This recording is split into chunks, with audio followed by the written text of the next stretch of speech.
नमस्कार दोस्तों, हमारे संस्कार चैनल में आपका बहुत बहुत स्वागत है। आज हम आपके लिए लेकर आए हैं श्रीमद् भगवद गीता अध्याय चतुर्थ का महात्म्य और महत्व।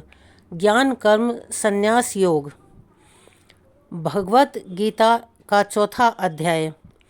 श्री कृष्ण भगवान बोले, इस अविनाशी कर्म योग को मैंने सूर्य से कहा, सूर्य ने मनु से कहा और मनु ने राजा इक्ष्वाकु से कहा। हे अर्जुन, इस तरह परंपरा से प्राप्त यह योग सब राजर्षियों ने जाना, परंतु अधिक समय व्यतीत होने से यह लुप्त हो गया। वही प्राचीन योग आज तुमको मैंने बताया है, क्योंकि तुम मेरे भक्त और मित्र हो। यह योग्य रहस्य अति उत्तम है। अर्जुन कहने लगे, आपका जन्म तो अभी हुआ है और सूर्य का जन्म बहुत दिन पहले हुआ था। मैं किस प्रकार मानूं कि आपने सूर्य को यह योग बताया था।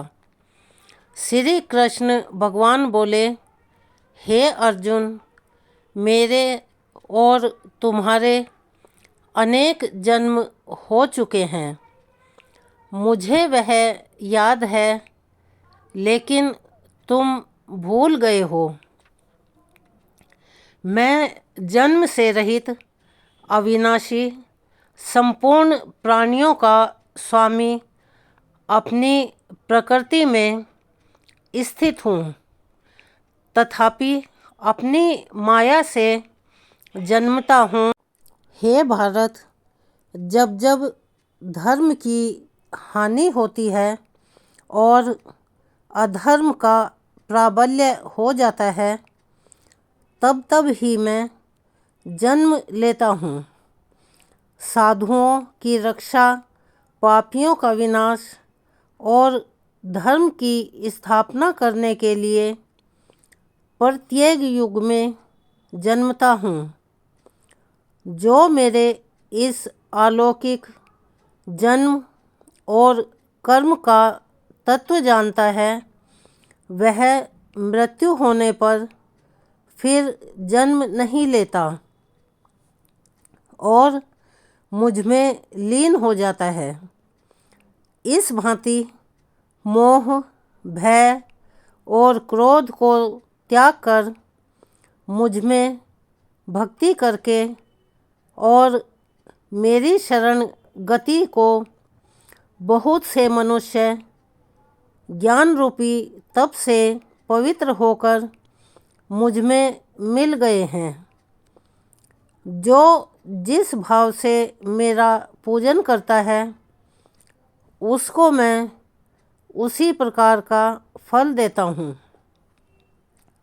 हे पार्थ, मनुष्य सब प्रकार से मेरे मार्ग का अनुसरण करते हैं, अर्थात वह यह चाहे जिसकी सेवा कर, वह मेरी ही सेवा है। मनुष्य लोक में कर्म सिद्धि की इच्छा करने वाले लोग देवताओं का पूजन करते हैं, क्योंकि इस लोक में कर्म की सिद्धि शीघ्र होती है। मैंने चारों वर्णों की सृष्टि अपने अपने गुणों और कर्म से की है।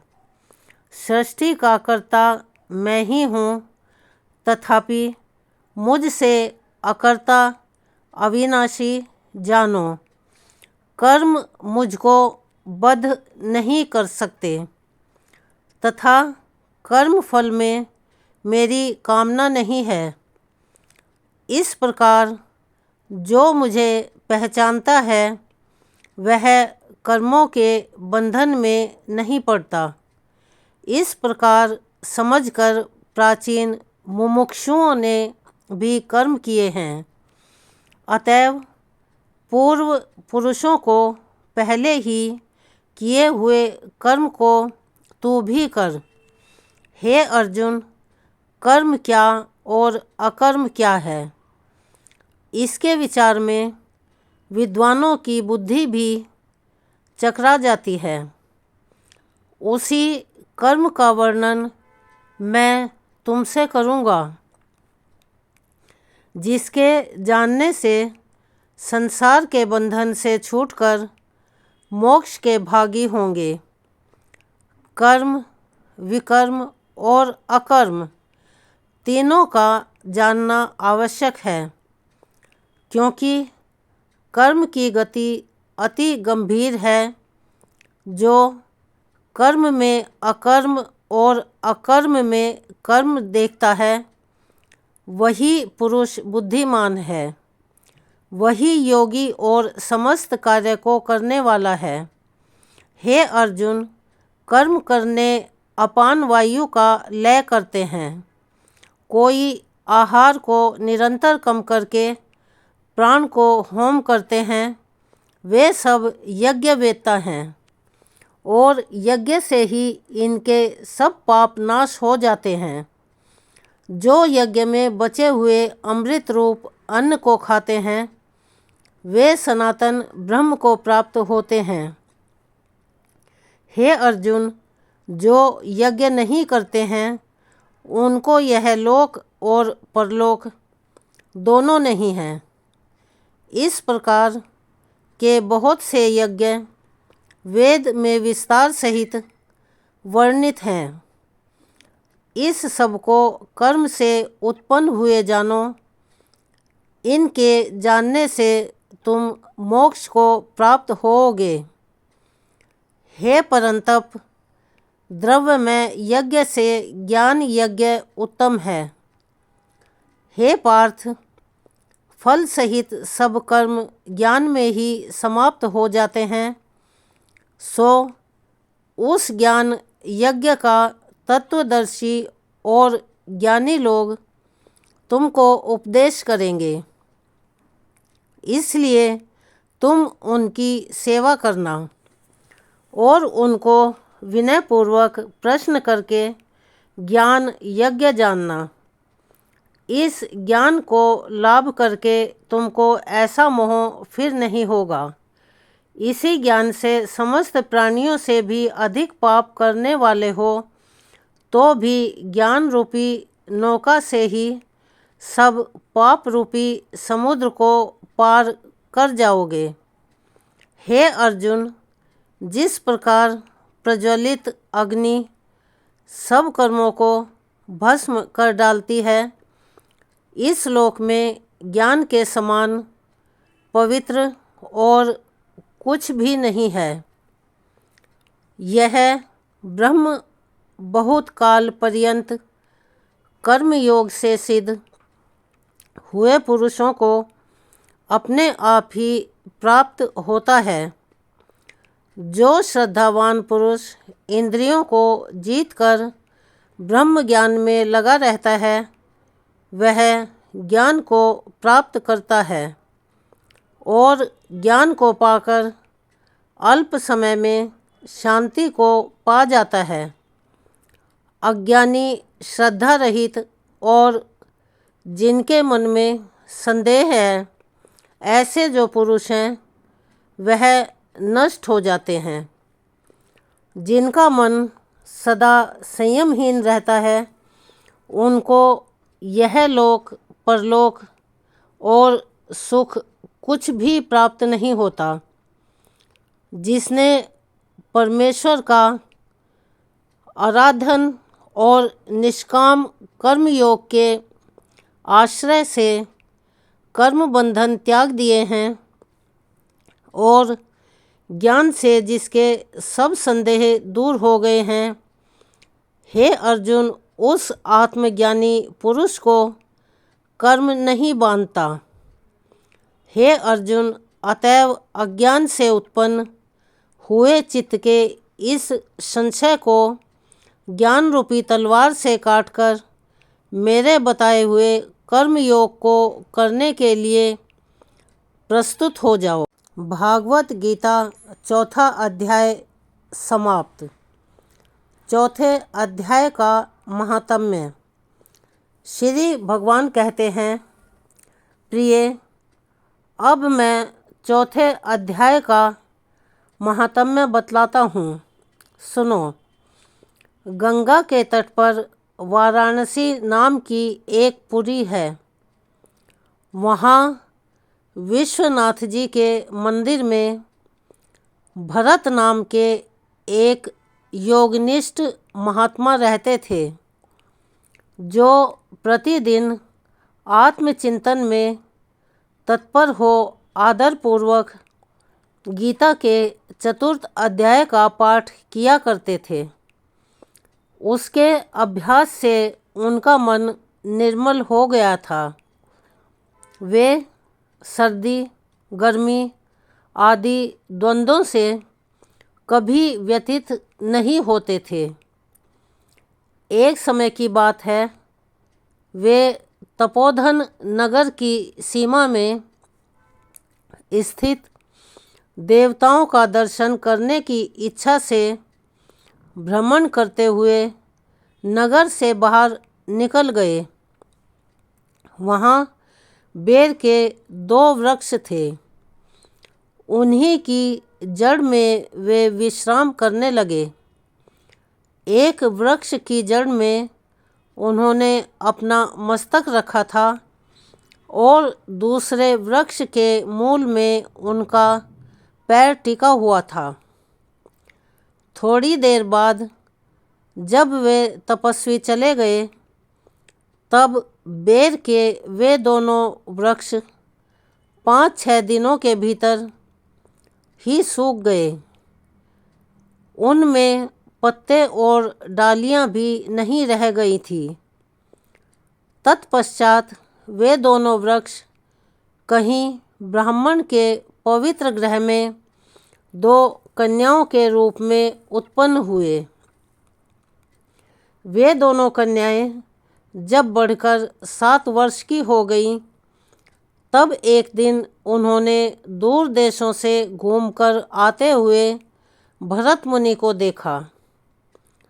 उन्हें देखते ही वे दोनों कन्याएं उनके चरणों में पड़ गईं और मीठी वाणी में बोली, मुनि, आपकी ही कृपा से हम दोनों का उद्धार हुआ है।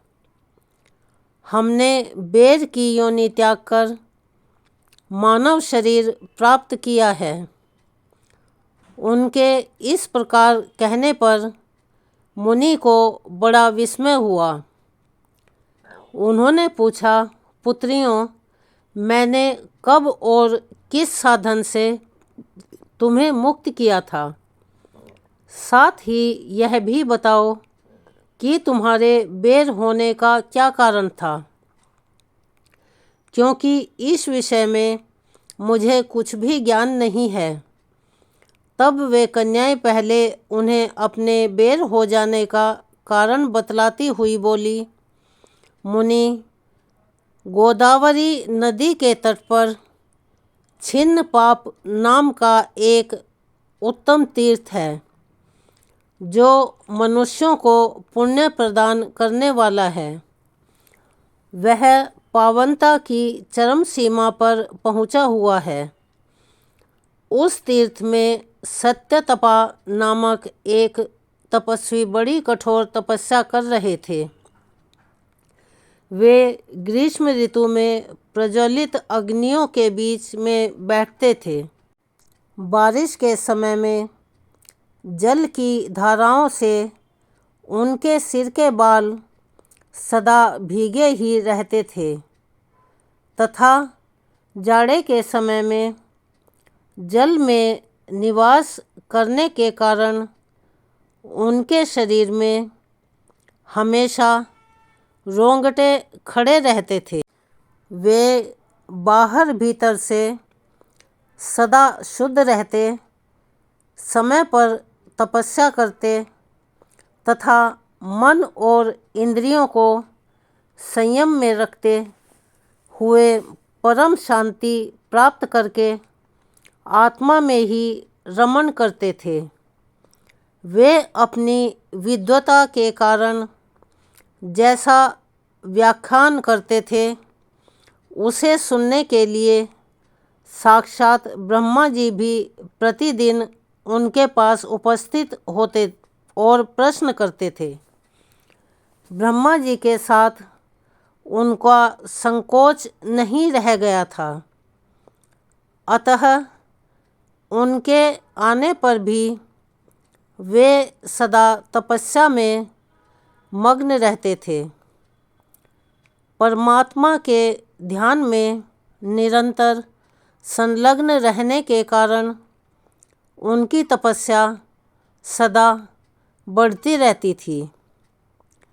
सत्य तपा को जीवन मुक्त के समान मानकर इंद्र को अपने समृद्धिशाली पद के संबंध में भय हुआ। तब उन्होंने उनकी तपस्या में सैकड़ों विघ्न डालने आरंभ किए। अप्सराओं के समुदाय से हम दोनों को बुलाकर इंद्र ने इस प्रकार आदेश दिया, तुम दोनों उस तपस्वी की तपस्या में विघ्न डालो जो मुझे इंद्र पद से हटाकर स्वयं स्वर्ग का राज्य भोगना चाहता है। इंद्र का यह आदेश पाकर हम दोनों उनके सामने से चलकर गोदावरी के तीर पर, जहाँ वे मुनि तपस्या करते थे, आईं। वहाँ मंद और गंभीर स्वर से बजते हुए मृदंग तथा मधुर वेणुनाद के साथ हम दोनों ने अन्य अप्सराओं सहित मधुर स्वर में गाना आरंभ किया। इतना ही नहीं, उन योगी महात्मा को वश में करने के लिए हम लोग स्वर, ताल और लय के साथ नृत्य भी करने लगी। बीच बीच में जरा जरा सा आंचल खिसकने पर उन्हें हमारी छाती भी दिख जाती थी। हम दोनों की उन्मत्त गति काम भाव का जगाने वाली थी, किंतु उसने उन निर्विकार चित्त वाले महात्मा के मन में क्रोध का संचार कर दिया। तब उन्होंने हाथ से जल छोड़कर हमें क्रोधपूर्वक श्राप दिया, अरे तुम दोनों गंगा जी के तट पर बेर हो जाओ। यह सुनकर हम लोगों ने बड़ी विनय के साथ कहा, महात्मन, हम दोनों पराधीन थीं, अतः हमारे द्वारा जो दुष्कर्म बन गया है उसे आप क्षमा करें। यह कहकर हमने मुनि को प्रसन्न कर लिया। तब उन पवित्र चित्त वाले मुनि ने हमारे शाप उद्धार की अवधि निश्चित करते हुए कहा, भरत मुनि के आने तक ही तुम पर यह शाप लागू होगा। उसके बाद तुम लोगों का मृत्युलोक में जन्म होगा और पूर्व जन्म की स्मृति बनी रहेगी। मुनि, जिस समय हम दोनों बेर वृक्ष के रूप में खड़ी थी, उस समय आपने हमारे समीप आकर गीता के 4 अध्याय का जप करते हुए हमारा उद्धार किया था, अतः हम आपको प्रणाम करती हैं। आपने केवल शाप ही से नहीं, इस भयानक संसार से भी गीता के 4 अध्याय के पाठ द्वारा हमें मुक्त कर दिया। श्री भगवान कहते हैं, उन दोनों के इस प्रकार कहने पर मुनि बहुत ही प्रसन्न हुए और उनसे पूजित हो विदा लेकर जैसे आए थे वैसे ही चले गए तथा वे कन्याएं भी बड़े आदर के साथ प्रतिदिन गीता के चतुर्थ अध्याय का पाठ करने लगी, जिससे उनका उद्धार हो गया और अपने अंत समय में दोनों देवदेही पाकर बैकुंठ को चली गई। अगर आपको हमारी ये कहानी पसंद आई हो तो प्लीज़ हमारे चैनल को सब्सक्राइब करें, लाइक करें, ज़्यादा से ज़्यादा शेयर करें। हम आपके लिए ऐसी ही और कहानियाँ लेकर आते रहें, हमें सहयोग दें। अगर आपको हमारी वीडियो में कोई कमी नज़र आती है तो कृपया कमेंट करके बताएं, हम उन्हें सुधारने का पूरा प्रयास करेंगे। धन्यवाद। तब तक के लिए जय श्री कृष्णा। अब हम मिलेंगे श्रीमद् भागवत गीता के 5वें अध्याय के महात्म्य और महत्व में। शुभकामनाओं सहित धन्यवाद।